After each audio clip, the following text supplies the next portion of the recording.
Hello everybody, CrazyMan444 here, and we're going to talk a little bit about making some mud. And no, I don't mean going out and putting dirt in a bucket and adding water. We're going to make some mud in ROR, and you're going to need to get two files that are either on a map that you currently have or uh, through an upload. I'll upload these two files, actually these three, to some monsters for you guys to utilize to make mud. And basically, um, what you're going to do is you're going to make your track in Blender, like I have here. Make sure that if you already didn't know, the mesh grid in Blender, anything below that is put in the ROR terrain as below it.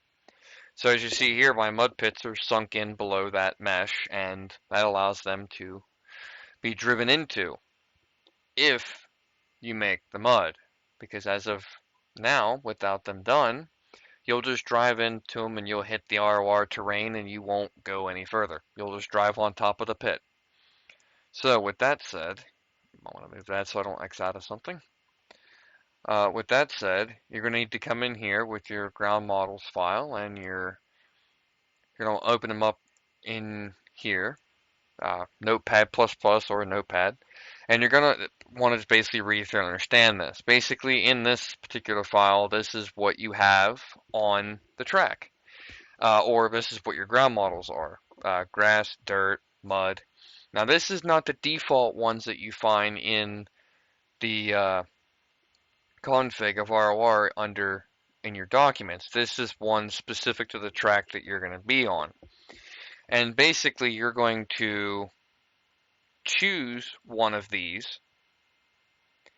You don't even have to choose. You can actually make another one if you'd like. Which what you all have to do is just copy and paste another one here, change the settings around to something you like, and you can get yourself a nice feeling mud. Now, I'll get into more on how to make the mud feel good.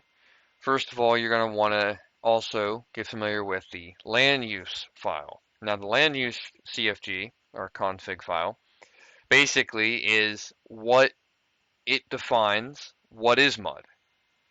And what I mean by that is this leads to that PNG, which happens to be the ground texture in ROR. Now, some of you have taken this texture out or other textures because it lags you or it's too big for you. You're going to have to shrink it down or change it or make your own because you will need this or you'll have white mud, or if you want to call it snow. Your choice. But basically, when you get into this file, you're going to want to change, or you're not going to change anything. You're going to have two of these. You're going to have one that's a texture that has none of these colors on it. And by colors, I mean the blue and the red, as you see here. You're going to have your normally painted texture for the ground. Then you're going to make a duplicate of it, and you're going to make that your land use. And you're basically going to color code it. One big rainbow of colors, whatever you choose. Now what you're going to do is you're going to utilize the hex codes, which are right here. You're going to take those hex codes and you're going to copy them to the land use file. That is going to tell the game that, oh, hey, okay, I want blue, which is right here. You're going to paste it right there. You're going to keep this as, yeah, not O. You're going to keep the 0xFF, and you're going to put the 0026FF right in front of it. And that's the code for the blue color that I used. And it's going to equal mud. So anything that is painted that blue color will become mud in ROR. And what it will do is, it'll say, oh, okay, this color's mud. In the ground model file, this is what mud is, right here. And basically, that is how mud is made. It's simply just a couple files communicating between each other and telling each other, hey, that's what I want you to do. But make sure that you take this land use file. You want to take the name of it and copy and paste it just like this, right here. You want to put land use-config and then plug in the name of the picture, right, or the name of the file, not picture, right here. This will tell the terrain that it has a land use file connected to it, and that it will actually search for it and utilize it. Now, once you got everything all set and ready, you can actually go into game and drive into your mud pit. Now, if you notice here, I have different colors kind of spazzed through to duplicate ruts in the mud pit. So the mud pit these two mud pits will not be easy to go through because they will have ruts to kick you up and throw you different directions. And you'll have to back up the throttle, and they're both, one's deeper than the other, so that'll throw a play in as well. So the depth of the mud is a little bit different. Now, I didn't change the depth of the mud through the config files. I changed it through the mesh depth. Now, basically, what I mean by that is I just changed the height of the mesh. But in the ground models file, if you change these numbers, are basically dealing with your mud. The 0.9 is the ground level. 0 being the flat ground, and then up from there, I believe, adds on. Actually, I'll have to check that. I think 0 doesn't do anything, and up from there adds fluid on top of, adds fluid to the terrain, if I'm not mistaken. Basically, if you have to look anything up to understand it more, you can go to the wiki and click on ground model description. And basically, when you go into this, you got to scroll down till you find the fluid parameters. Oh yeah, right here they are. And then you have your consistency, your behavior, your density, and drag.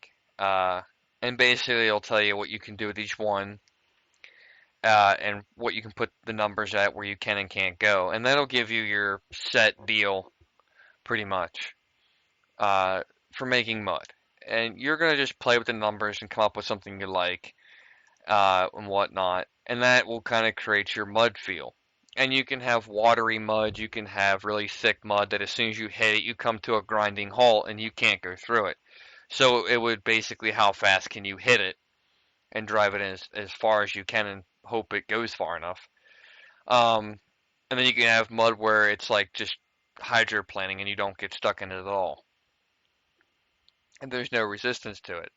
And basically, once you get all that taken care of and your mud done, you can then go into game. And when you go in game, which I think most of you experienced on certain tracks before, I think some people have used it. You basically go in game here. Hopefully this is still recording my game. If not, I'll just have to cut this out. Go to the track that you have your mud on.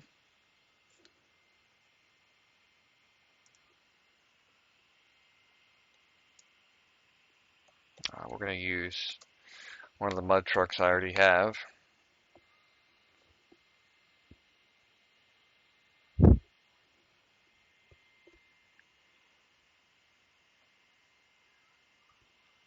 Take a little bit to spawn in here.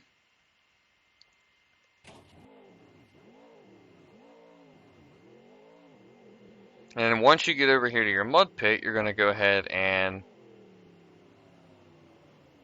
test the old tester out. And basically, if you don't use these files and use the colors, you'll be driving like this normally.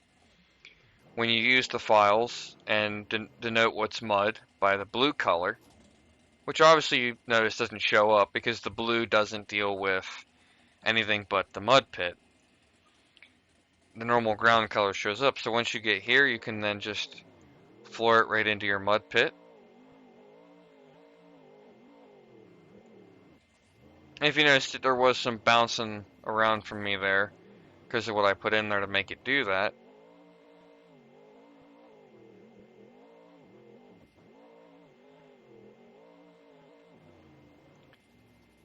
And basically you now have your mud pit to enjoy and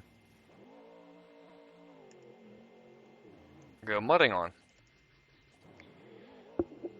And or host events if you were ever so kind to. And basically, you can fiddle around whenever you want. You can put ruts in it, and this also gives you the opportunity to where, if you wanted to, you can make right here very thin and easy to get through. But then down here, you can change the color and make this very thick and harder to drive through, and then make it thin out down here, make it get thick again, which gives you opportunity to change the mud, make some bounty holes that are difficult to get through, and whatnot. And basically, that's pretty much it to making a mud pit. I mean, as long as you make sure that you get this texture, it could be any texture actually. You can make the entire world texture. Uh, for all I care, dirt. You know, and if you wanted to know, also just to throw this out there, so uh, go ahead and show you this. If you're going about making the texture for the ground, if you don't already know this, you actually got to open up your CFG for the track, and the texture for the world is right here at the top. So just change that to whatever you need to make the texture in the world. It's the only thing you really have to change. You need to read up on these more. I actually don't know how to use this stuff down at the bottom here. I'm unfamiliar with the whole RAW system, and I've tried it before and haven't had quite much success with it.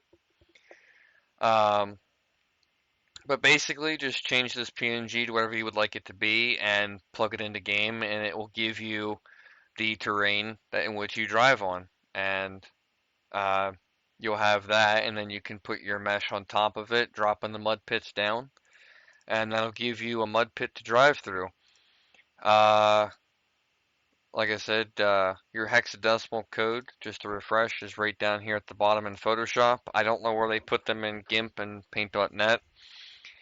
You just need to copy these over to to your land use file and make sure you put them in the first slot right here like this. They are different lengths, so don't be fooled by wondering why they're different sizes there, but keep the OXFF in there, and there you go. It'll plug it in there, and you'll have yourself a mud file. Make sure you have your config file for the ground models in here as well, and make sure you have the PNG you're using to denote what is what on the map.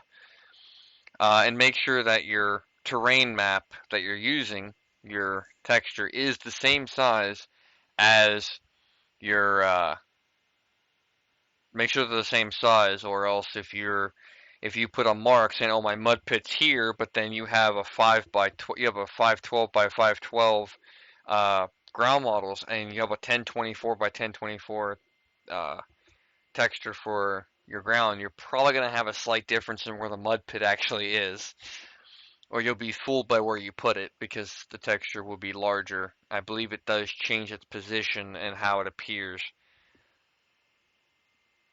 But that's pretty much it. As long as you go through these steps, you should be able to make mud. I'm hoping that I covered everything.